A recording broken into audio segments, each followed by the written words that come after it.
সর্বধর্মান পরিত্যজ্য মামেকং শরণং ব্রজ অহং তাং সর্বপাপেভ্যো মোক্ষয়িষ্যামি মা শুচা। তো এই শ্লোকটি ভগবদ্গীতার সিদ্ধান্ত। প্রত্যেক গ্রন্থেরই একটা সিদ্ধান্ত থাকে, তো এই শ্লোকটি হচ্ছে ভগবদ্গীতার সিদ্ধান্ত। জ্ঞানতিমিরান্ধস্য জ্ঞানাঞ্জনশলাকয়া চক্ষুরুন্মিলিतं येन তস্मै শ্রীগুরবে। তো কি বলছেন ভগবান এই সিদ্ধান্তে? ভগবদ্গীতার 18টি অধ্যায়, তার মধ্যে শেষ অধ্যায়ের এটি হচ্ছে একেবারে সর্বশেষ সিদ্ধান্ত। তো সেখানে কৃষ্ণ কি বলছেন? সর্বধর্মান পরিত্যজ্য, সমস্ত ধর্ম পরিত্যাগ করে। তাহলে পৃথিবীতে তো ধর্মের অভাব নাই, এই ধর্ম সেই ধর্ম, হ্যাঁ, হিন্দু খ্রিস্টান, হ্যাঁ, মুসলমান। তো এখন আবার হিন্দুর মধ্যেও কত রকম, তাই না?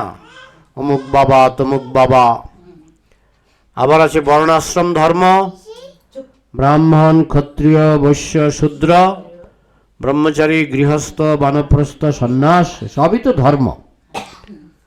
কিন্তু কৃষ্ণ বলছেন জগতে যত ধর্ম আছে সব পরিত্যাগ করা। আবার ভগবদ্গীতার শুরুতে কৃষ্ণ বলেছেন যদা যদা হি ধর্মস্য গ্লানির্ভবতি ভারত অভ্যুত্থানম তদাত্মানং অভ্যুত্থানম ধর্মস্য তদাত্মানং সৃজাম্যহম পরিত্রাণায় সাধুনাং বিনাশায়শ্চ দুষ্কৃতাম ধর্ম সংস্থাপনার্থায় সম্ভবামি যুগে যুগে। বলছেন আমি ধর্ম স্থাপন করবার জন্যই আসি। কৃষ্ণ কেন আসেন? বিশেষ করে যখন ধর্ম নষ্ট হয়ে যায় তখন আমি ধর্ম স্থাপন করার জন্য আসি। তাহলে গীতার শুরুতে বলছেন আমি ধর্ম স্থাপন করতে আসি, গীতার শেষে বলছেন ধর্ম ছেড়ে দাও। তাহলে দুই রকমের কথা হয়ে গেল না? তো এটা বুঝতে হবে। এটা গোস্বামীরা ব্যাখ্যা করেছেন দুই রকমের কথা নয়। নকল ধর্মগুলি ছেড়ে দাও, আসল ধর্ম গ্রহণ করো। আসল ধর্ম তো আর আসল ধর্মগুলি হয় না, আসল ধর্ম একটাই।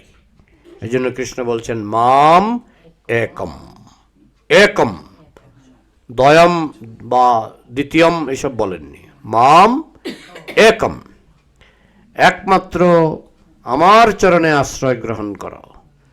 তখন কেউ বলতে পারে কি বলেন, আর যদি আপনার চরণে আশ্রয় করি তাহলে তো কালী মাতা রাগ করবে, তো কালীর চরণে আশ্রয় গ্রহণ করব না।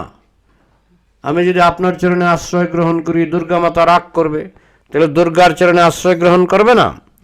33 কোটি দেবদেবী বলবে আমার চরণে আশ্রয় গ্রহণ করো। আর কৃষ্ণ বলছেন একম, একম। তো ভগবান নিয়ে পৃথিবীতে বিভিন্ন রকমের মতবাদ আছে। একটা মতবাদকে বলা হয় একেশ্বরবাদ, আরেকটা মতবাদকে বলা হয় বহু ঈশ্বরবাদ, আরেকটা মতবাদকে বলা হয় সর্বেশ্বরবাদ। এই মতবাদগুলো একটু বুঝে নিই আমরা। একেশ্বরবাদ মানে ভগবান একজন, একজন, 33 কোটি নয়, 33 কোটি ভগবান নয়, ভগবান একজন। এটার নাম কি? একেশ্বরবাদ। একেলা ঈশ্বর কৃষ্ণ আর সব ভৃত্য, যারে জৈসে না চায় সে তৈসে করে নৃত্য।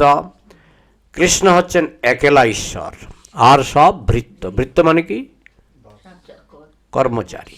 ভৃত্য মানে কর্মচারী, আর সব ভৃত্য। 33 কোটি দেবদেবী কৃষ্ণের ভৃত্য। এটা আমার কথা তো নয়, আমার কথা নয়। তো একেলা ঈশ্বর কৃষ্ণ, তাহলে ইন্দ্র ভৃত্য, কালী ভৃত্য, দুর্গা ভৃত্য, সবই ভৃত্য। একেলা ঈশ্বর কৃষ্ণ, একমাত্র কৃষ্ণই হচ্ছেন ঈশ্বর। তাহলে আমাদের এই মতবাদটার নাম হচ্ছে একেশ্বরবাদ। একেশ্বরবাদ। অনেক সময় খ্রিস্টানরা মুসলমানরা মনে করে যে আমরা বুঝি বহু ঈশ্বরের পূজারী। তাদেরকে একবার মানে তাদেরকে যদি জিজ্ঞেস করা হয় যে কী করে বহু ঈশ্বরের পূজারী, একজন বলছিলেন, আমি শুনছিলাম যে আপনাদের ইস্কন মন্দিরে গিয়েছি, সেখানে পঞ্চতত্ত্ব, তাহলে সেখানেই তো পাঁচজন, পঞ্চতত্ত্ব কজন? পাঁচজন। তো আপনারা তো বহু ঈশ্বরবাদী, হ্যাঁ। মুসলমানরা যেমন বলে এক আল্লাহ, একজন। তো আপনারা তো দেখি মন্দিরের ভিতরে পঞ্চতত্ত্বের পূজা করেন, সেখানে তো পাঁচজন। তারপরে পাশেই রয়েছে নরসিংহদেব, হয়ে গেল 6 জন। হ্যাঁ, তো এইভাবে তারা দেখায়। আপনারা তো রামেরও পূজা করেন, হয়ে গেল 7 জন। তাহলে আপনারা তো বহু ঈশ্বরবাদী। কিন্তু নয়, বহু ঈশ্বরবাদী আমরা নই। আমাদের ঈশ্বর যেহেতু সর্বশক্তিমান, তাই তিনি নিজেকে বিস্তার করতে পারেন। তার মানে এই নয় যে তিনি বহু, তিনি নিজেকে বিস্তার করতে পারেন, তিনি একজন। হ্যাঁ, সাধারণ জিনিসেরও বিস্তার হয়। হ্যাঁ, যেমন মনে করুন ইউটিউব, এখানে আমেরিকা গেলেও ইউটিউব পাবেন, জাপানে গেলেও ইউটিউব পাবেন, রাশিয়াতে গেলেও ইউটিউব পাবেন। তো ইউটিউব কয়টা? একটা। কিন্তু যতটা কম্পিউটার, সব কম্পিউটারের মধ্যে ইন্টারনেট থাকলে আপনি ইউটিউব পেয়ে যাবেন। কিন্তু কোম্পানি তো একটা না। ফেসবুক কয়টা? একটা। কিন্তু কোটি কোটি কম্পিউটারে পেয়ে যাবেন। সাধারণ জড়বস্তু, এগুলো তো জড়বস্তু, এগুলো তো আর মানে দেবদেবীও নয়, জড়বস্তু। এরাই যদি একই সঙ্গে কোটি কোটি কম্পিউটারে প্রকাশ হয়েও একটি কোম্পানি, ফেসবুক একটি কোম্পানি, ইউটিউব একটি কোম্পানি, তাহলে যিনি সর্বশক্তিমান ভগবান, তিনি অনন্তরূপে প্রকাশ হয়েও তিনি একজন। এই জন্য তার একটি নামই হচ্ছে অনন্তরূপম। সাধারণ অভিনেতা, এই যেমন উত্তম কুমার, সাহেব বেবি গোলাম বলে একটা সিনেমা আছে, সেখানে উত্তম কুমার হচ্ছে একজন গোলাম। আবার কোন কোন সিনেমায় উত্তম কুমার হচ্ছে জমিদার। তাহলে উত্তম কুমার কয়জন? একজনই। এক একটা সিনেমায় এক এক রকম। ঠিক তেমনি রামায়ণ হচ্ছে, আমরা বলি লীলা, সিনেমার মতো। রামায়ণ হচ্ছে একটি লীলা, নরসিংহদেব হচ্ছে একটি লীলা, গৌরনীতাই একটি লীলা। এইভাবে কৃষ্ণ নিজেকে বহুরূপে প্রকাশ করতে পারেন বলে তার নামই হচ্ছে অনন্তরূপম। বলে না তিনি বহুরূপে নিজেকে প্রকাশ করতে অক্ষম। তো অক্ষমতা কি ভগবানের বৈশিষ্ট্য? কি মনে হয়? আমি যদি ভগবান কথা বলতে অক্ষম, ভগবান খেতে অক্ষম, ভগবান এটা করতে অক্ষম, ওইটা করতে অক্ষম, তো অক্ষমতা কি সর্বশক্তিমানের লক্ষণ হতে পারে? কি মনে হয়? আমরা যখন বলি সর্বশক্তিমান, সব পারেন, তিনি সব পারেন। গোপীরা যখন নাচতে এসেছিল, কৃষ্ণ প্রথমে কয়জন ছিলেন? একজন। 2 জন গোপী আসলেন, কৃষ্ণ হয়ে গেলেন 2 জন। 3 জন গোপী আসলেন, কৃষ্ণ হয়ে গেলেন 3 জন। লক্ষ লক্ষ গোপী আসলেন, কৃষ্ণ হয়ে গেলেন লক্ষ লক্ষ। কৃষ্ণ কয়জন? একজনই। কিন্তু যখন লক্ষ লক্ষ গোপী আসলেন, তিনি হয়ে গেলেন লক্ষ লক্ষ রূপে, নিজেকে বিস্তার করলেন, এক্সপানশন। তিনি যেহেতু সর্বশক্তিমান, তিনি সেটা পারেন, আমি পারি না। আমি এখন আপনাদের বাড়িতে আছি, এই মন্দিরে গেলে পাবেন আমাকে? পাবেন না, যেহেতু আমি ক্ষুদ্র মানুষ, অল্প শক্তিমান। আমি হচ্ছে অল্প শক্তিমান। ভগবান সেরকম নন, তিনি মন্দিরেও আছেন, বাইরেও আছেন, সব জায়গায় আছেন, সর্বব্যাপক। তিনি সব জায়গায় বিরাজ করতে পারেন। তো অনেকে বলে সব জায়গায় বিরাজ করলে তো তিনি নোংরার মধ্যে কি করে বিরাজ করবেন, মলমূত্রের মধ্যে কি করে বিরাজ করবেন? আমাদের শাস্ত্রে বলা হয়েছে ভগবান অনুপরমাণুর মধ্যেও আছেন। তো পায়খানার মধ্যেও তো অনুপরমাণু আছে। এইটা অনেকে আপত্তি করে। আপনারা ভগবানকে নোংরা বানিয়ে ফেলছেন। আপনারা বলছেন ভগবান সর্বব্যাপক, অমনিপ্রেজেন্ট। এটা আমরা শুধু না, খ্রিস্টানরাও মানে অমনিপ্রেজেন্ট। ভগবান সর্বত্র উপস্থিত, সর্বত্র উপস্থিত, প্রতিটি অণুপরমাণুর মধ্যে উপস্থিত। তাহলে পায়খানার মধ্যে অণুপরমাণু আছে কিনা? আছে। তাহলে আপনারা তো ভগবানকে নোংরা বানিয়ে ফেলছেন। একটা যুক্তি, কথা নয়, কথা নয়। আবার কথা, আপনারা কথা বললে আমি বন্ধ রাখবো। কথা শেষ, শুরু করব না? কথা বললে বন্ধ রাখবো। হ্যাঁ, যাই হোক, কথা বলতে হলে ফিসফিস করে বলবেন, যাতে কেউ শুনতে না পায়।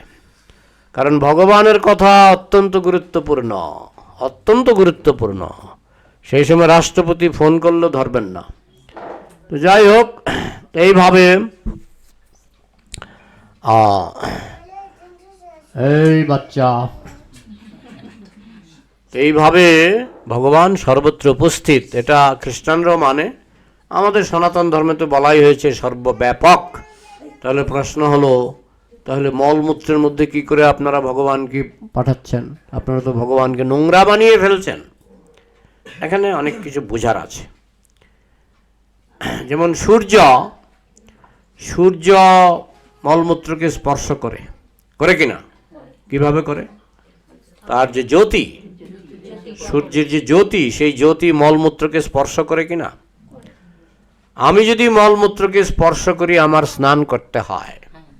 আমি যদি সূর্যকে বলি, এই সূর্য, তুমি সারাদিন কত মলমূত্র স্পর্শ করেছ, তুমি স্নান করো। অনেক বোকা লোক বলে, সূর্য যখন সমুদ্রের উপর দিয়ে যায় না, তখন সমুদ্রে একটা ডুব দিয়ে স্নান করে, ওই যে সারাদিন মলমূত্র স্পর্শ করেছে। সারাদিন মলমূত্র স্পর্শ করেছে। সূর্য তো কুকুরের মলও স্পর্শ করে। তো কোনো জায়গায় কুকুর হয়তো পায়খানা করলো, সূর্য যখন যায় তার জ্যোতি সেই কুকুরের মলেও পড়ে। কিন্তু তাতে কি সূর্য নোংরা হয়ে যায়? ঠিক তেমনি ভগবান সর্বশক্তিমান, তিনি নোংরা জায়গায় গেলেও নোংরা হন না। সাধারণ একটা যক্ষার হাসপাতালে আপনাকে সহজে ঢুকতে দেওয়া হবে না। একটা যক্ষার হাসপাতালে আপনাকে সহজে ঢুকতে দেওয়া হবে না। কিন্তু ডাক্তাররা দিনের মধ্যে 4-5 বার তো যাই। তো ডাক্তাররা দিনের মধ্যে 4-5 বার যায়, আপনাকে একবারও ঢুকতে দেবে না। ঢুকতে গেলে আপনাকে প্রথমে তারা ইঞ্জেকশন দেবে, ইঞ্জেকশন দিয়ে বলবে হ্যাঁ এবার আপনি ঢুকতে পারেন। তো ডাক্তার কেন পারে? কারণ ডাক্তারের ইঞ্জেকশন নেওয়া আছে। তাহলে ডাক্তারের শক্তিটা তো সাধারণ মানুষের থেকে বেশি, কারণ তার ইঞ্জেকশন নিয়ে সে এমন একটা শক্তি অর্জন করেছে, সে যক্ষার হাসপাতালে গেলেও যক্ষা তাকে সংক্রমণ করবে না। ঠিক তেমনি সূর্যদেব, তিনি যখন মলমূত্রকে স্পর্শ করেন, তার স্নান করতে হয় না, বরং মলমূত্র শুকিয়ে তার দুর্গন্ধ কমে যায়, তাই না? আর সূর্যের ভিতরে যদি এক খণ্ড কুকুরের পায়খানা সূর্যের মাঝখানে ফেলে দেন, তাহলে পায়খানাটা একেবারে ছাই হয়ে যাবে, ছাই হয়ে যাবে। তখন সেই পায়খানার গন্ধও পাবেন না আপনি। তাহলে সূর্য, পায়খানার স্পর্শে সূর্য নষ্ট হয় না, সূর্যের স্পর্শে মলমূত্র নষ্ট হয়। আগুনও সেরকম। আগুনের ভিতরে তেজিয়সাং নদোষায় বন্যে সর্বভুজ যথা, আগুনের মধ্যে যদি পায়খানা ফেলে দেওয়া হয়, আগুন নষ্ট হয় না পায়খানা নষ্ট হয়? পায়খানা নষ্ট হয়। পায়খানাটা দুর্গন্ধ চলে যায়। কিন্তু এমন নয় যে আগুনের ভিতরে দুর্গন্ধ হয়ে গেল, এই আগুনের ভিতরে পায়খানা পড়েছে, দেখো আগুনে কি দুর্গন্ধ। আগুনে যেমন দুর্গন্ধ হয় না, পায়খানা স্পর্শ করলেও আগুনে যেমন দুর্গন্ধ হয় না, সর্বশক্তিমান, সর্বশক্তিমান, সর্বত্র তিনি উপস্থিত, কিন্তু কোনো দুর্গন্ধ তাকে স্পর্শই করতে পারে না। পদ্মপাতা জলের মধ্যেই থাকে, কিন্তু জল কি পদ্মপাতাকে স্পর্শ করে? স্পর্শ করে না। ঠিক তেমনি ভগবান সর্বত্র উপস্থিত হলেও কোনো কিছু তাকে স্পর্শ করতে পারে না, কোনো অপবিত্রতা তাকে অপবিত্র করতে পারে না, কোনো দুর্গন্ধ তাকে দুর্গন্ধযুক্ত করতে পারে না। না হলে তিনি কিসের সর্বশক্তিমান? নকল সর্বশক্তিমান। নকল সর্বশক্তিমান, সে যদি যক্ষা রোগীর পাশে বসে তার যক্ষা হয়ে যাবে। নকল সর্বশক্তিমান, সে যদি পায়খানার কাছে বসে তার গায়ে পায়খানার গন্ধ চলে আসবে। নকল সর্বশক্তিমান। কিন্তু আমাদের কৃষ্ণ কি নকল সর্বশক্তিমান না আসল সর্বশক্তিমান? আসল সর্বশক্তিমান। তিনি যেখানেই থাকুক না কেন, কোনো দুর্গন্ধ, কোনো নোংরা জিনিস তাকে অপবিত্র করতে পারে না। এটা বুঝতে হবে, সনাতন কনসেপ্ট, এটা সনাতন ধর্মের একটা বড় সিদ্ধান্ত। সনাতন শুধু নয়, খ্রিস্টানরা মানে, এটা খ্রিস্টানরা মানে যে ভগবান সর্বব্যাপক। তো যাই হোক, তার বহুরূপ থাকতে পারে। গোপীদের সঙ্গে যখন তিনি রাস নাচ করেছিলেন, লক্ষ লক্ষ গোপীর সঙ্গে লক্ষ লক্ষ কৃষ্ণ, তিনি যখন 16,108 জন বিবাহ করেছিলেন, প্রত্যেক রানীর সঙ্গে একজন করে কৃষ্ণ। তাহলে কৃষ্ণ কয়জন? একজন, একজন। আবার নিজেকে 16,108 রূপেও বিস্তার করেছেন। আবার অনন্ত কোটি ব্রহ্মাণ্ডে কৃষ্ণ লীলা করছেন, প্রত্যেক ব্রহ্মাণ্ডে তিনি বিবাহ করেছেন। অনেকে বলে না ভগবান কেন বিবাহ করবেন? জড়জগতে তিনি যখন আসেন, তিনি তখন জড়জগতের মতো কিছুটা জড়জগতের তিনি অভিনয় করেন, কিন্তু চিৎ জগতে যখন তিনি থাকেন, গোলকে, গোলকে তার বিবাহের প্রয়োজন নাই। বলে কৃষ্ণ কেন জন্মগ্রহণ করলেন? প্রথমত যে জন্মটা তিনি গ্রহণ করেছেন সেটা আমার আপনার মতো নয়।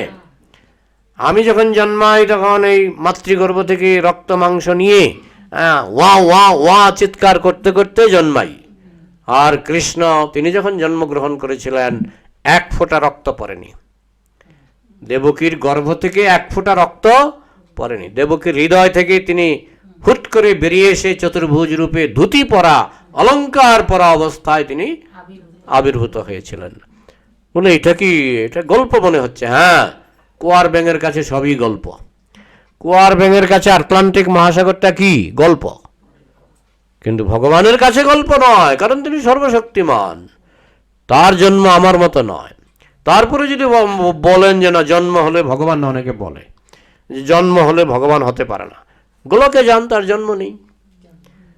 আপনি যদি গোলকে যান, তার জন্ম নেই। বলে বিবাহ করলে তিনি ভগবান হবেন না। গোলকে যান, তার বিবাহ নেই।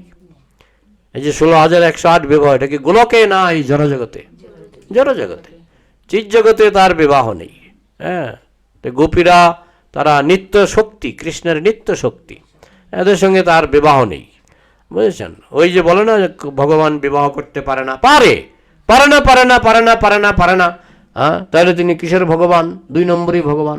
ভগবান সব পারে, সব পারে, বলে তিনি খেতে পারে না। বিশ্ব ব্রহ্মাণ্ড তিনি গিলে খেয়ে ফেলতে পারেন। মা যশোদা একবার কৃষ্ণ একটু মাটি খেয়েছেন। মাটি খায় কি করে? কৃষ্ণ তো সন্দেশ খাবেন, মাটি খায় কি করে? আবার কৃষ্ণেরই অংশ বিস্তার বলরাম গিয়ে মা যশোদাকে বলছেন, মা কৃষ্ণ মাটি খেয়েছে। কৃষ্ণ কাউকে ভয় করে না, কিন্তু মা যশোদাকে ভয় করে। অনেকে বলে তো কে কেমন ভগবান তোমাদের? ভগবান ভয় করে? হ্যাঁ, আমরা বলি কৃষ্ণ প্রেমের কাছে পরাজিত, কৃষ্ণ প্রেমের দ্বারা নিয়ন্ত্রিত। মা যশোদার প্রেম এত তীব্র ছিল যে তিনি কৃষ্ণকে বেঁধে ফেলতে পেরেছিলেন দড়ি দিয়ে। দামোদর মাসে আপনারা শোনেন তো লীলাটা। তাহলে মা যশোদার শক্তিটা কিসের শক্তি? প্রেমের শক্তি। আর কৃষ্ণ বলেছেন প্রেমের শক্তি আমার থেকে বড়। এটা কৃষ্ণ কিন্তু বলেছেন বহু জায়গায় যে আমার শক্তির থেকে আমার প্রেমের শক্তি আরো বড়। তো যাই হোক, তো এইভাবে যেহেতু মা যশোদার প্রেম আছে, কৃষ্ণকে বেঁধে ফেলতে পারেন। তো এই জড়জগতে তিনি জড়জগতের ভক্তদের সঙ্গে লীলা করেন, ভক্তদের বশীভূত হয়ে যান। এটা বিশ্বনাথ চক্রবর্তী ঠাকুর বলেছেন কৃষ্ণের অনেক গুণ আছে, তার মধ্যে সবচেয়ে বড় গুণ হচ্ছে কোনটা? কে বলতে পারবেন? বিশ্বনাথ চক্রবর্তী ঠাকুর এই কথাটা বলেছেন যে কেউ বলে কৃষ্ণ সর্বশক্তিমান, কেউ বলে কৃষ্ণ দুনিয়ার মালিক, কেউ বলে কৃষ্ণ সবচেয়ে সুন্দর। অনেক গুণ আছে কৃষ্ণের। ঐশ্বর্যস্য সমগ্রস্য, এই গুণগুলি আছে। তো এখন এই সমস্ত গুণের মধ্যে কৃষ্ণের সবচেয়ে বড় গুণ কোনটা কে বলতে পারবেন? না না, প্রভু ধরেছেন, প্রভু ধরেছেন। তিনি ভক্তের কাছে দুর্বল।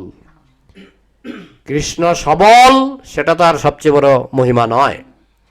কৃষ্ণ সর্বশক্তিমান, সবচেয়ে বেশি সবল, এটা কৃষ্ণের মহিমা নয়।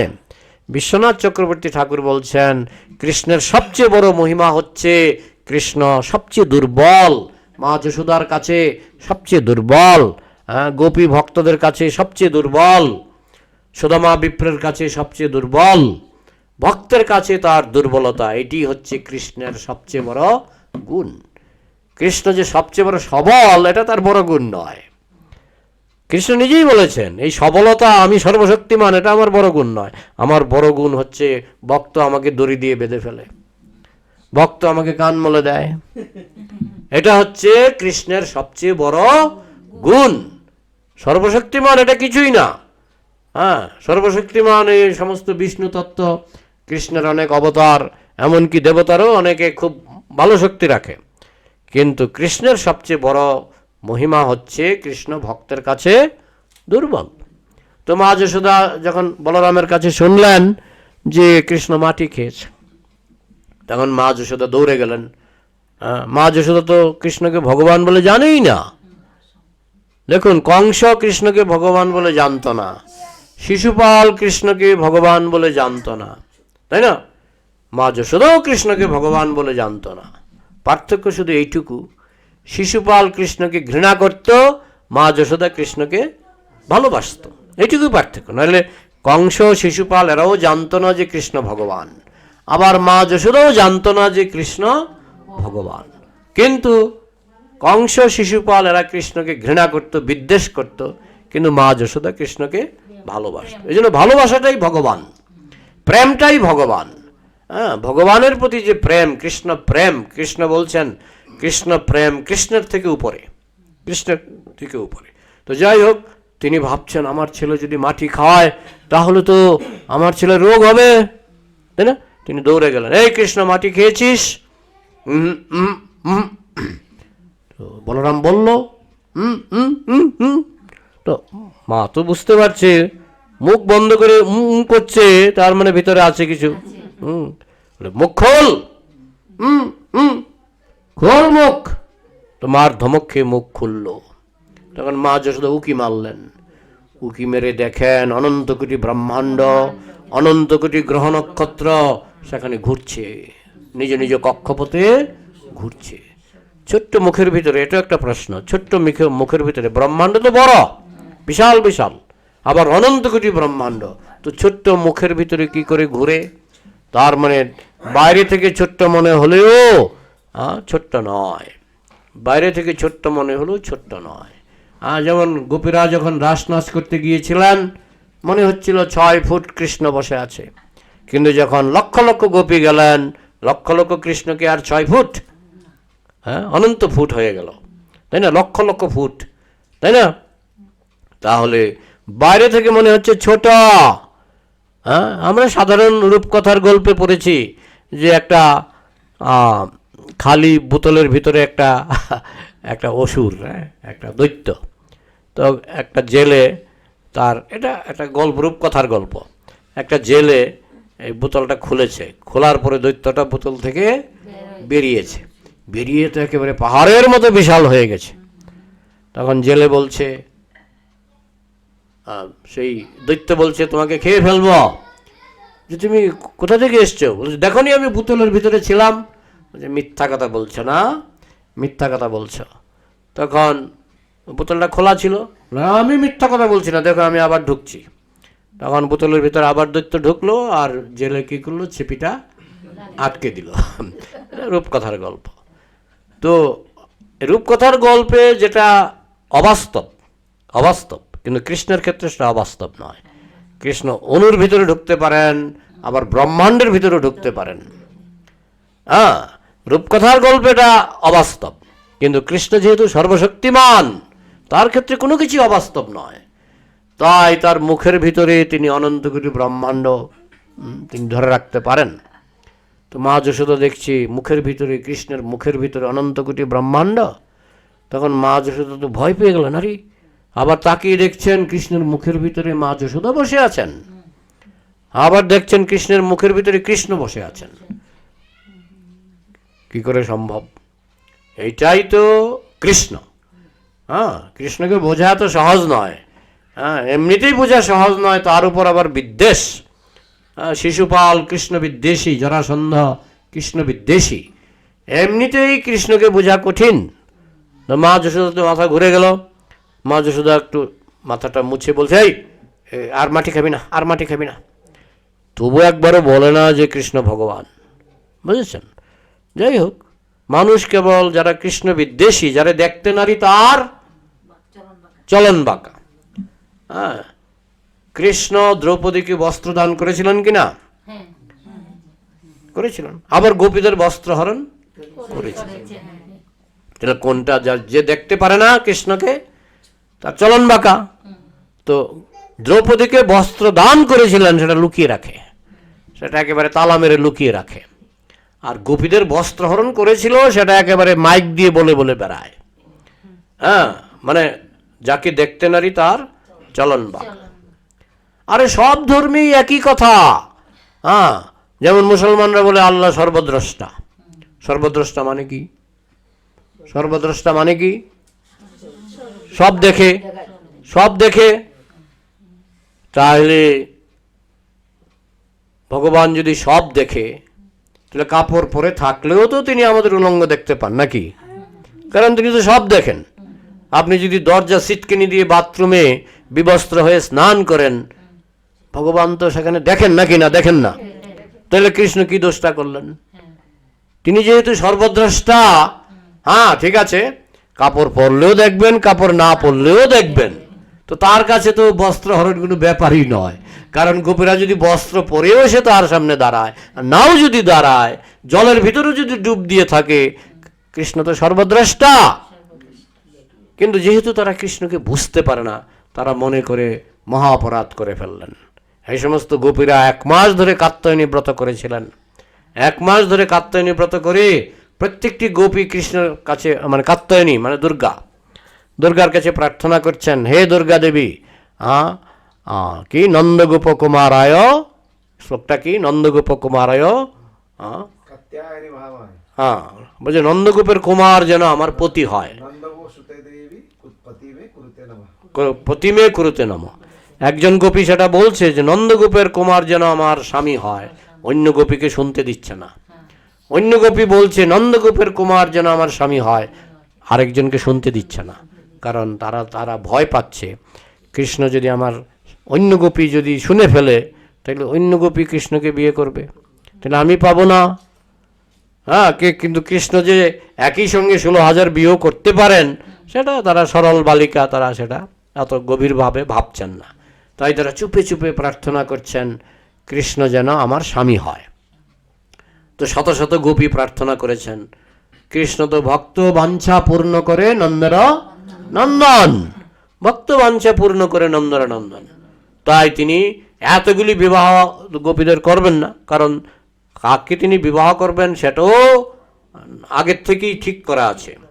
কে কিরকম তপস্যা করেছে, তো পাইকারি হারে বিবাহ তিনি করেছেন, কিন্তু সমস্ত গোপীদের তিনি করতে বাধ্য ছিলেন না। তো যাই হোক, গোপীরা যেহেতু তাকে স্বামী রূপে চেয়েছিলেন, তিনি সমস্ত গোপীদের মনোবাঞ্ছা পূর্ণ করবার জন্য তিনি তাদের বস্ত্র হরণ করেছিলেন। বলে এইটুকুতেই স্বামীর কাজ হয়ে গেল? এখন ভগবান তিনি তাকে শুধু দর্শন করলেই আমাদের জীবনের সমস্ত বাঞ্ছা পূর্ণ হয়ে যায়। তো যাই হোক, ভগবান কেন এই কাজটা করেছেন, তো তিনি যদি এই কাজটা নাও করতেন, তবু জেনে রাখবেন তিনি সবাইকে সব কিছু দেখেন, তিনি সর্বদ্রষ্টা। তো যিনি সর্বদ্রষ্টা, তিনি বস্ত্রহরণ করলেও তিনি একজনের শরীর দেখতে পান, আর বস্ত্রহরণ না করলেও তিনি সবার শরীর দেখতে পান। এটা যদি আপনি বুঝতে পারেন, আর এটা তো সব শাস্ত্রেই মানে, বাইবেলও মানে তিনি সর্বদ্রষ্টা, কোরআন মানে তিনি সর্বদ্রষ্টা। আমাদের কৃষ্ণ শুধু দেখালেন, হ্যাঁ আমি সর্বদ্রষ্টা, তবে গোপীরা তারা তাদের বস্ত্র আমি হরণ করেছি তাদের ইচ্ছা অনুসারে, কিন্তু বস্ত্রহরণ না করলেও আমি তাদেরকে বিবস্ত্র দেখতে পারি, তাতে কোনো দোষ নেই। ভগবান, god is all good, god is all good, ভগবানের সব কিছুই শুভ। আপনি কিছু কুদৃশ্য দেখলে আপনার পাপ হবে, কিন্তু কৃষ্ণের পাপ হবে না, কারণ কৃষ্ণ তো এমনিতেই সর্বদ্রষ্টা, সর্বদ্রষ্টা, সুতরাং তার পাপের প্রশ্নই উঠে না।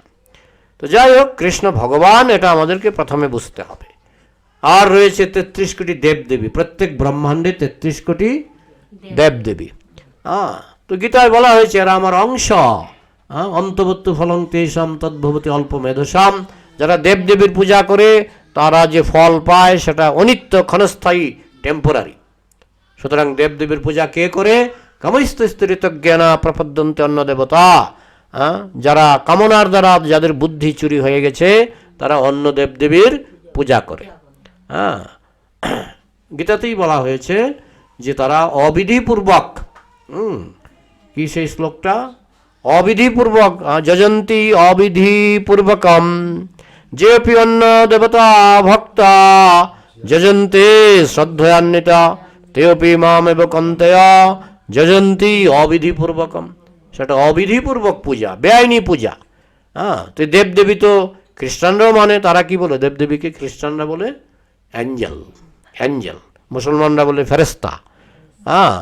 সব ধর্ম একই রকম, একই কথা বলে কম বেশি। তবে প্রভুপাদ বলতেন আমাদের সনাতন ধর্ম হচ্ছে বড় ডিকশনারি, বেশি খবর পাবে। এখানে সব ডিটেলস বিস্তারিত আছে। এই জন্য অনেক সময় মানুষ বিভ্রান্ত হয়ে পড়ে, আরে এখানে এই কথা লেখা আছে, আমাদের শাস্ত্রে তো এই কথা লেখা নাই। আরে প্রভুপাদ বলছেন তোমাদেরটা হচ্ছে ছোট ডিকশনারি, পকেট ডিকশনারি, আমাদেরটা হচ্ছে বড় ডিকশনারি। তাই আমাদের শাস্ত্রে অনেক বিস্তারিত খবর আছে। ভরত মহারাজ তিনি ছিলেন কৃষ্ণ ভক্ত, জড়ভরত। যখন তৃতীয় জন্মে, তখন কিছু কালী ভক্ত তাকে নিয়ে গেলেন কালীর কাছে বলি দেবেন। তো ভরত মহারাজ তো রাখবি মারবি জয় ইচ্ছা তোহারা, নিত্য দাস প্রতি তোয়া অধিকারা, হে কৃষ্ণ তুমি যদি আমাকে মারতে চাও মারো। তিনি তো ছেড়ে দিয়েছেন। তো তাকে যখন মারতে গেল তখন কালীর মূর্তি ফেটে তারা, কালীর হাতে খড়গ ছিল না, খড়গ দিয়ে সবগুলি ডাকাতকে মেরে ফেললো। তারপর ভরত মহারাজকে ছেড়ে দিল। তাহলে দেবতারা বিষ্ণু ভক্তের রক্ষা করে, দেবতারা বিষ্ণু ভক্তের রক্ষা করে। তাই বিষ্ণুকে পূজা করলে দেবতারা সন্তুষ্ট, যস্মিন তুষ্টে জগৎতুষ্ট। আমাদের করুণাপতি প্রভু বলেছেন আমি আধা ঘন্টা পাঠ করব, আমার হয়ে গেছে ওই প্রায় 35, মানে প্রায় 5 মিনিট বা 4 মিনিট বেশি হয়ে গেছে। তো এখানে রাখছি। এবার প্রশ্ন করে আমরা এটাকে নিয়ে যাব 9টা পর্যন্ত, নাকি না? 10-15 মিনিট প্রশ্ন।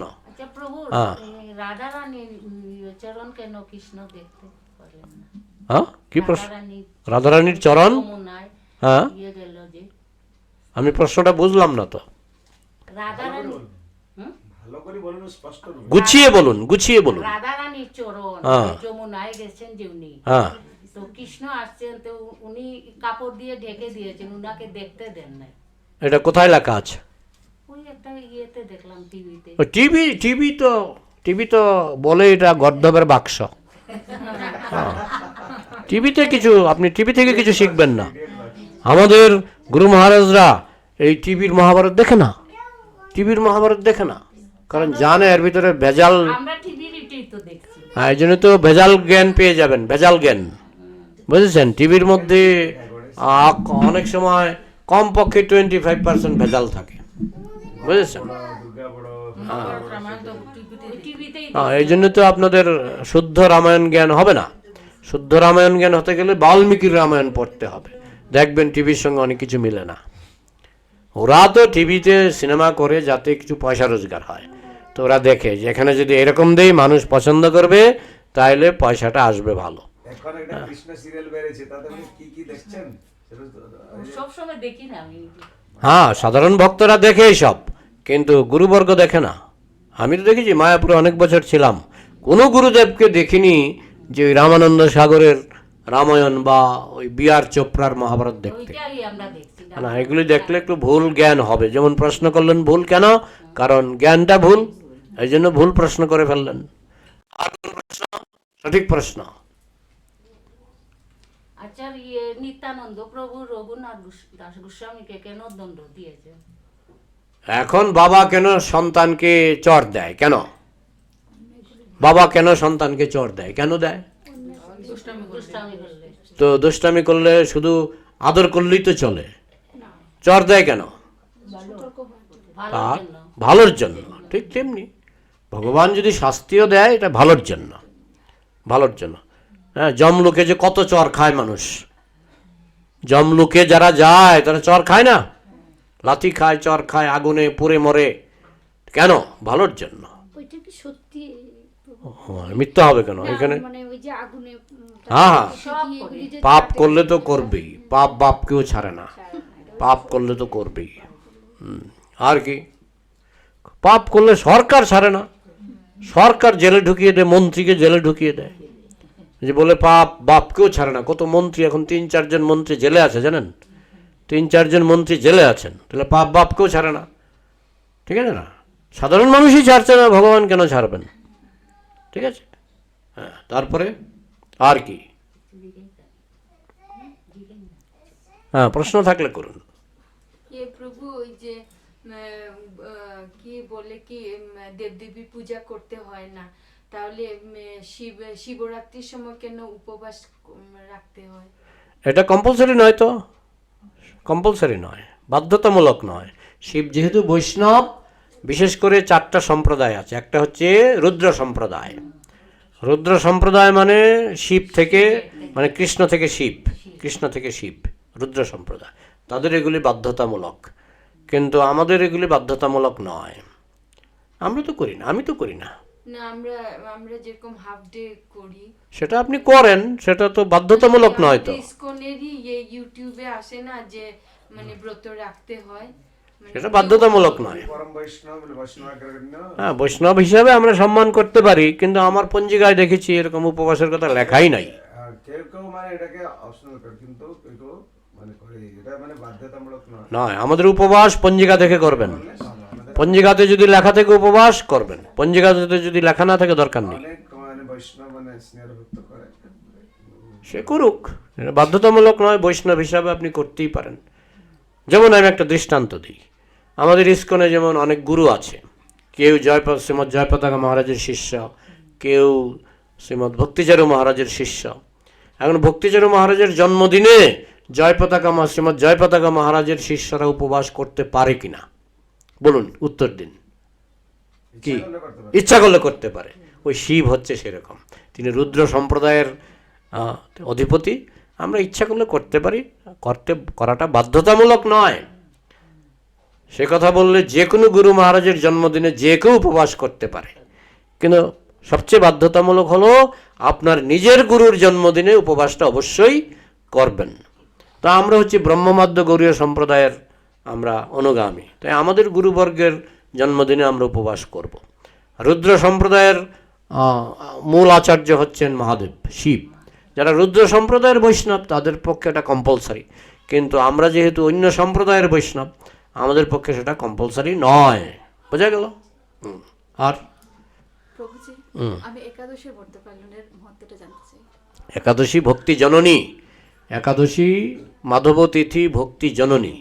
একাদশী তিথিতে সমস্ত পাপ গিয়ে পঞ্চশস্যে প্রবেশ করে, তাই সেদিন যদি কেউ পঞ্চশস্য খায় তাহলে তার মধ্যে সব পাপ ঢুকে যাবে। এই জন্য একাদশীকে বলা হয় ভক্তি জননী। ওই দিন ওই পঞ্চশস্য বিবর্জয়াত, পঞ্চশস্য ত্যাগ করতে হবে। ত্যাগ করে ভগবানের নাম গুণগান বেশি করে শুনতে হবে, গ্রন্থ বেশি করে পড়তে হবে, জপ বেশি করে করতে হবে। এই করলে ভক্তি জননী আপনাকে ভক্তি দান করবে। এটা হচ্ছে একাদশীর সংক্ষিপ্ত মহিমা। এছাড়া একাদশী মাহাত্ম্য আমাদের ইস্কনে বিক্রি হয়, কিনে নেবেন। প্রত্যেক একাদশীর মাহাত্ম্য আলাদা আলাদাভাবে লেখা আছে। আমাদের শিলংয়ে আছে না একাদশী মাহাত্ম্য? আছে, নিয়ে নেবেন।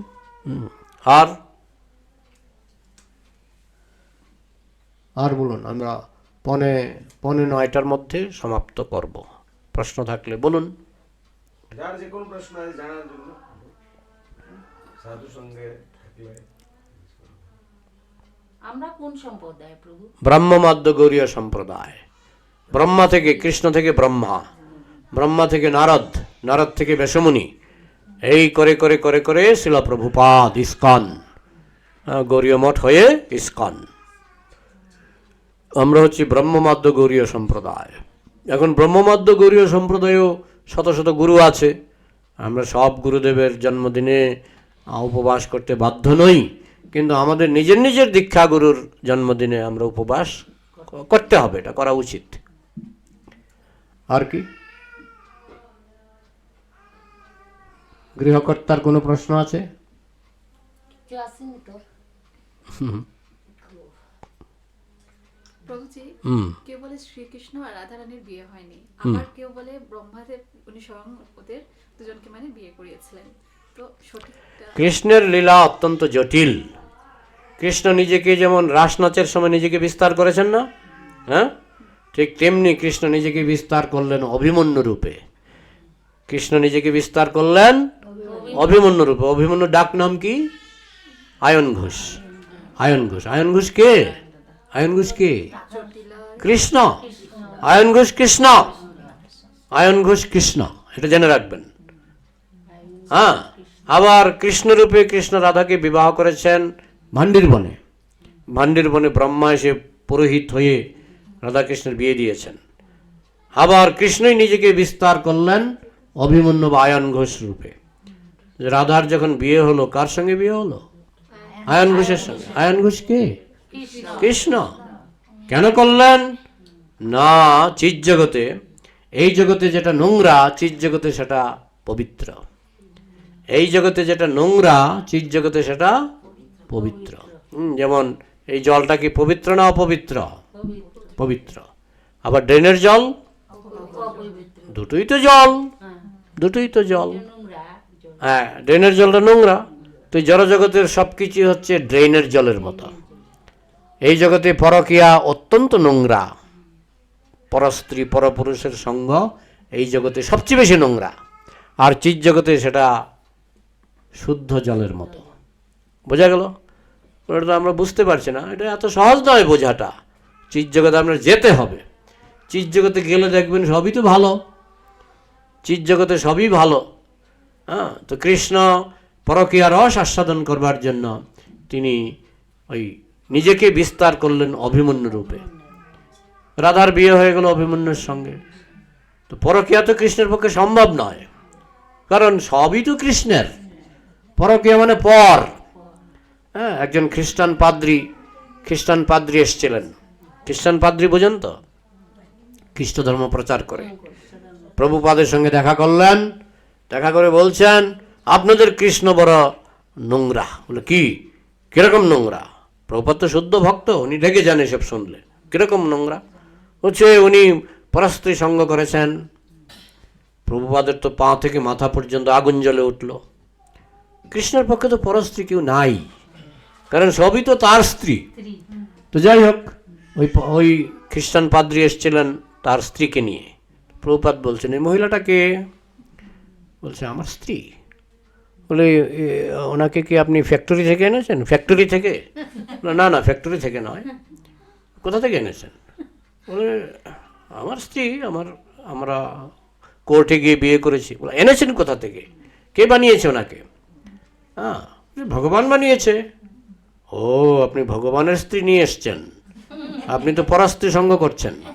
কেন? আপনি ভগবানের স্ত্রী নিয়ে এসছেন, আপনি তো বানাননি, ফ্যাক্টরিতে বানায়নি, তো এটা তো ভগবান বানিয়েছে। তো আপনি তো ভগবানের স্ত্রীকে আপনি বিবাহ করেছেন, আপনি তো পরস্ত্রী সঙ্গ করছেন। তো পাদ্রী দিশাহারা হয়ে গেল, কি বলবো। হ্যাঁ, পরে রেগে মেগে পালিয়ে গেল। তো প্রভুপাদ বলছে আমার কর্ম খারাপ, এই জন্য রেগে গেছে, ব্যাপারটা বুঝতেই পারলো না। যাই হোক, তো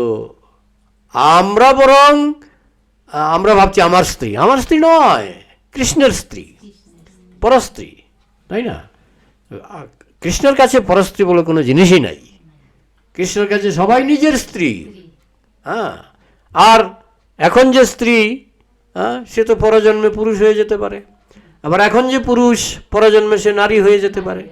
তো এই জগতের তো সবই ডুপ্লিকেট, এই জন্য এই জগতের এগুলিকে নোংরা বলা হয়েছে। কিন্তু চিৎ জগতে যে শুদ্ধ রূপে বিরাজ করে, সেখানে কোনো কিছু নোংরা নয়। বরং প্রভুপাদ ব্যাখ্যা করেছেন, এই জগতে যেটা সবচেয়ে বেশি নোংরা, চিৎ জগতে সেটা সবচেয়ে বেশি পবিত্র।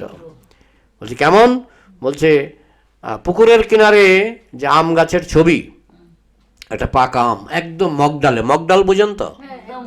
একদম উপরে পুকুরের জলের মধ্যে সেই আমের ছবিটা দেখা যাচ্ছে। এটা কি সবচেয়ে নিচে পড়বে না? সবচেয়ে নিচে পড়বে।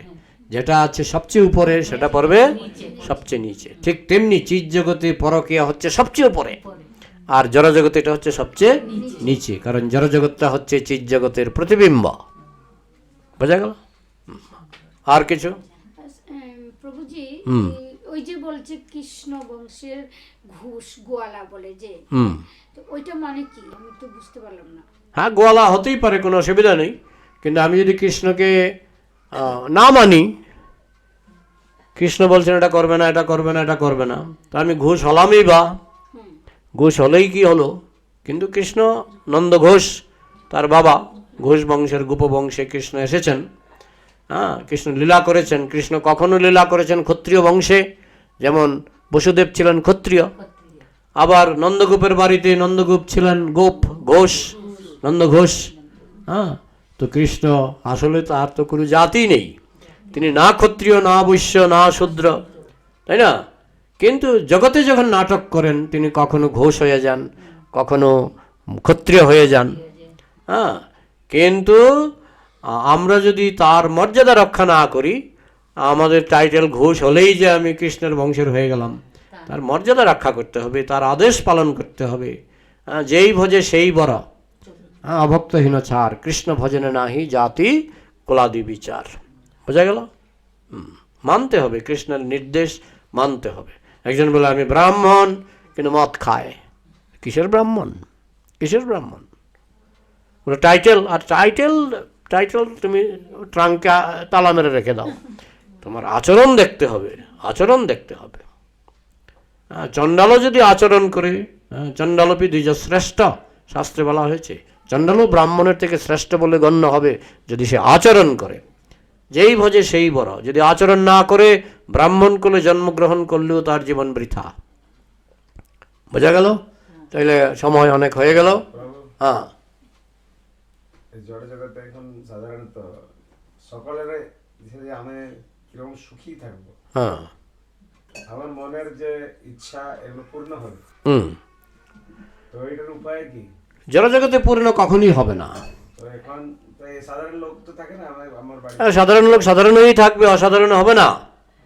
সাধারণ লোক সাধারণ হয়েই থাকবে। সে ভাবে আমি যদি আমার ছেলেকে ইঞ্জিনিয়ার বানাতে পারি আমার জীবন সাকসেসফুল, তারপরে ছেলেও মরবে, তুমিও মরবে। কোথায় তোমার ছেলে, কোথায় তোমার বাড়ি? তুমি আবার কর্ম অনুসারে গিয়ে শূকর হয়ে জন্মাবে, বিড়াল হয়ে জন্মাবে, নরকে যাবে। তো তোমার এত বড় সুন্দর বাড়ি, এত সুন্দর ইঞ্জিনিয়ার, ডাক্তার ছেলে, সবই তো মিলিয়ে যাবে, সবই তো মিলিয়ে যাবে। তাই এই জড়জগতের সাফল্য কোনো সাফল্যই নয়, টেম্পোরারি, টেম্পোরারি, এই আছে এই নাই, বিদ্যুৎ ঝলকানির মতো। আসল সাফল্য হচ্ছে যদি আপনি ভগবত ধামে গিয়ে ভগবানের সঙ্গে নিত্যকাল যদি আনন্দে থাকতে পারেন, সেটা হচ্ছে আপনার মনুষ্য জন্মের আসল সাফল্য। আমার অন্তর্নিহিত প্রশ্ন দিয়েছিল যে প্রভু কহিলাম এই মহামন্ত্র ইহা যোগ ইহা সুখ করিয়া নির্বন্ধ, ইহা হইতে সর্বসিদ্ধি হইবে সবার। এখন সর্বসিদ্ধির মধ্যে আপনাকে কি কম সিদ্ধি দেবে না বেশি সিদ্ধি দেবে? হ্যাঁ, এখন আপনি একটা কেরানির চাকরি পেলেন, এটাও একটা সর্বসিদ্ধির মধ্যে ধরতে পারেন।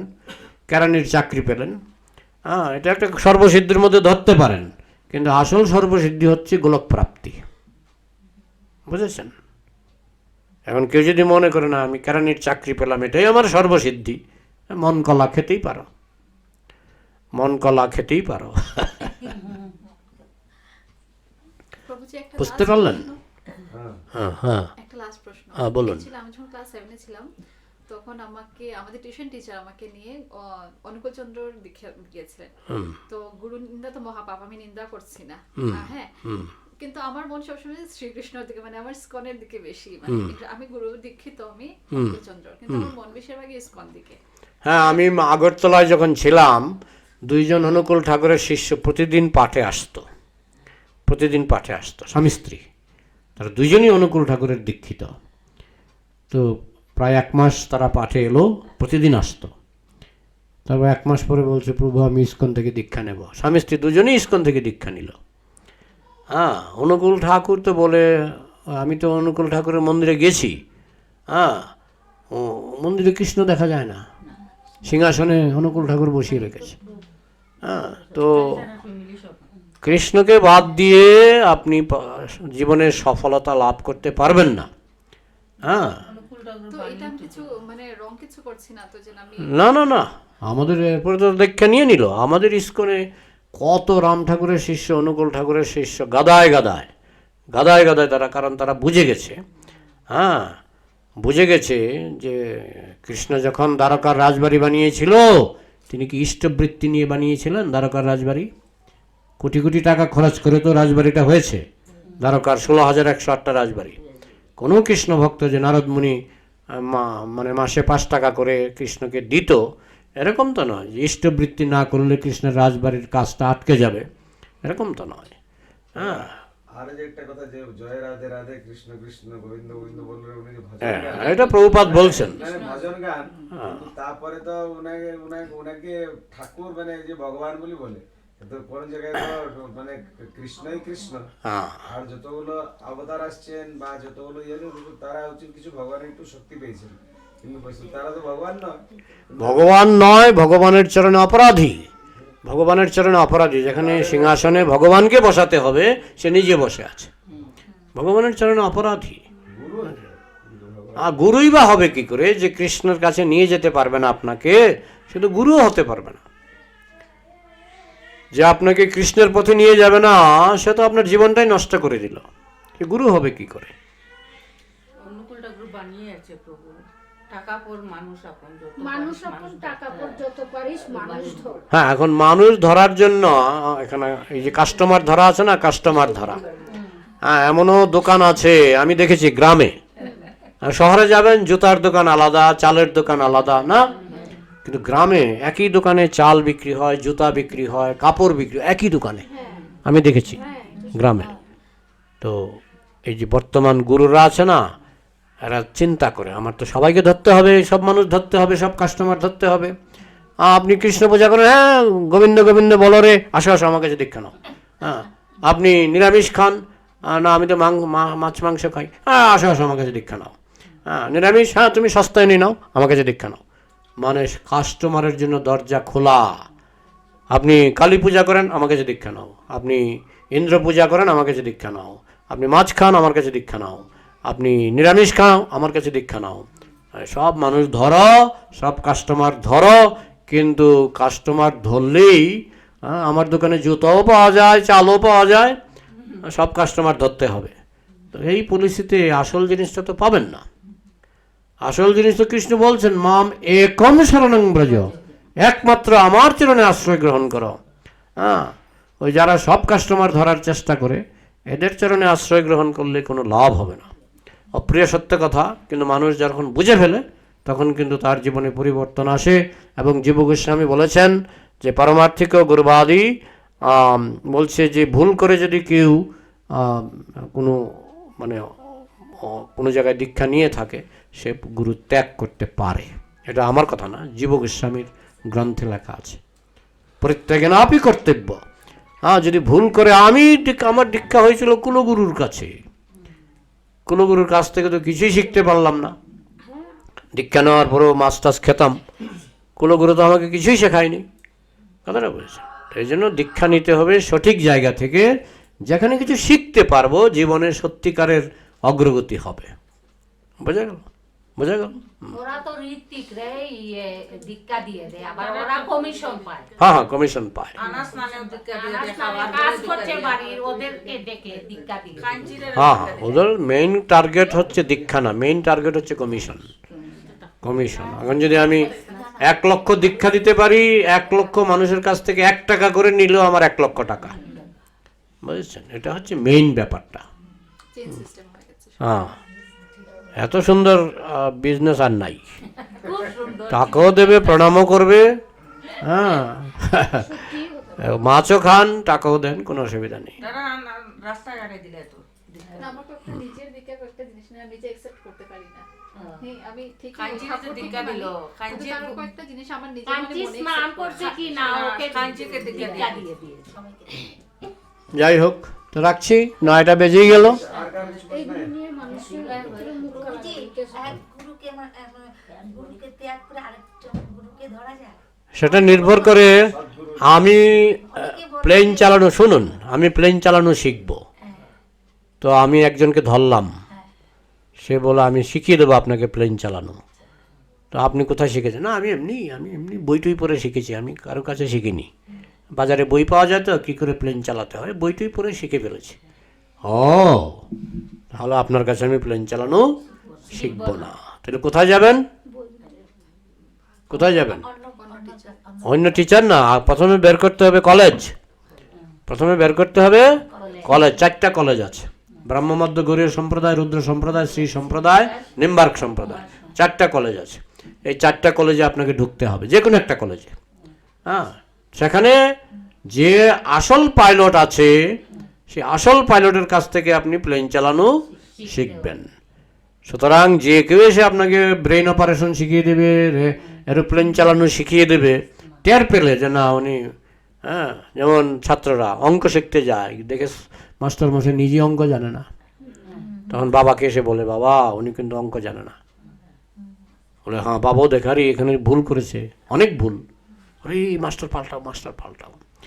সদ্গুরু পেলে, সদ্গুরু ছাড়লে কোটি জন্মে আর সদ্গুরু পাবেন না, কিন্তু অসদ্গুরু ছাড়লে কোনো অসুবিধা নেই।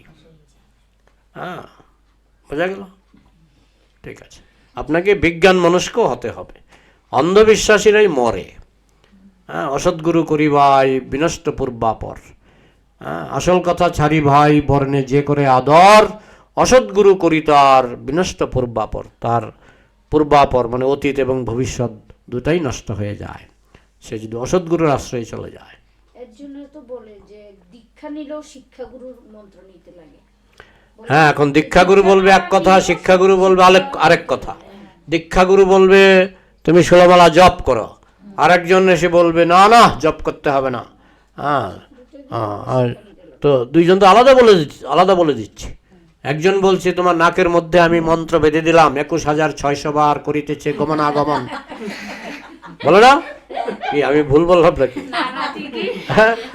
21,600 বার করিতেছে গমনাগমন, নাকের মধ্যে আমি মন্ত্র বেঁধে দিয়েছি, তোমার জপ করতে হবে না, অজপা নামে করো রে নেশা। আর অজপা কোনো নাম হয়? এটা ফাঁকিবাজি। অজপা হলো ফাঁকিবাজি। আমি জপ করবো না, আমার জপ হয়ে যাবে, এটা একদম ফাঁকিবাজি। হ্যাঁ হ্যাঁ, একদম ফাঁকিবাজি। আর আরেকটা কথা কি, 10 পয়সা দিয়ে এসটিভিটি শুরু করেছে, এখন বলে 1 টাকা, আজকে 1 টাকা, কালকে 10 টাকা, পরশুদিন 5 টাকা। শুনুন, ভক্তি জিনিসটা হলো যেমন আমরা বিভিন্ন জায়গায় যাই, কেউ প্রণামী দেয়, কেউ দেয় না, কেউ দেয়, কেউ দেয় না, কিন্তু আমরা তো বলি না যে 1 টাকা দিতেই হবে। এই নবদ্বীপে যাবেন, প্রত্যেক মন্দিরে ঢুকতে গেলে আপনাকে 1 টাকা দিতেই হবে, কিন্তু ইস্কনে এই নিয়ম নাই। কিন্তু লোকে অনেক সময় লাখ টাকা দিয়ে ফেলে, কেন? নিয়ম নাই বলে। আর নিয়ম যদি করে দেয় না, যেমন নবদ্বীপে এরা পায় না, এরা 1 টাকায় চায়, 1 টাকাই দেয়। হ্যাঁ, নিয়ম আছে। আমি যখন পরিক্রমায় গেছিলাম, একটা মন্দিরে ঢুকতে গেছি, এখানে 1 টাকা দিতে হবে, 1 টাকা না দিলে আপনাকে ঢুকতে দেব না, তো 1 টাকাই দেই। হ্যাঁ, লেখাই থাকে মন্দিরের সামনে, হ্যাঁ, যে দর্শন করতে হলে 1 টাকা জমা দিতে হবে, 1 টাকাই পায় তারা, বুঝেছেন? তাও আবার বিরক্ত হয়ে।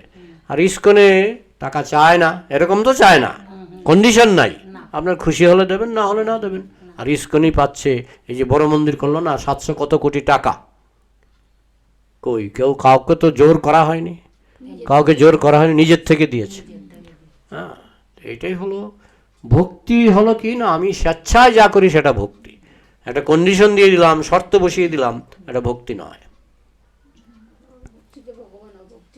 ঠিক আছে, জয় জয় গ্রন্থরাজ শ্রীমদ্ ভাগবতম কি, শ্রীমদ্ ভগবদ গীতা যথাযথ কি, সমবেত বৈষ্ণব ভক্তবৃন্দ কি, নিতাই গৌর প্রেমানন্দে হরি।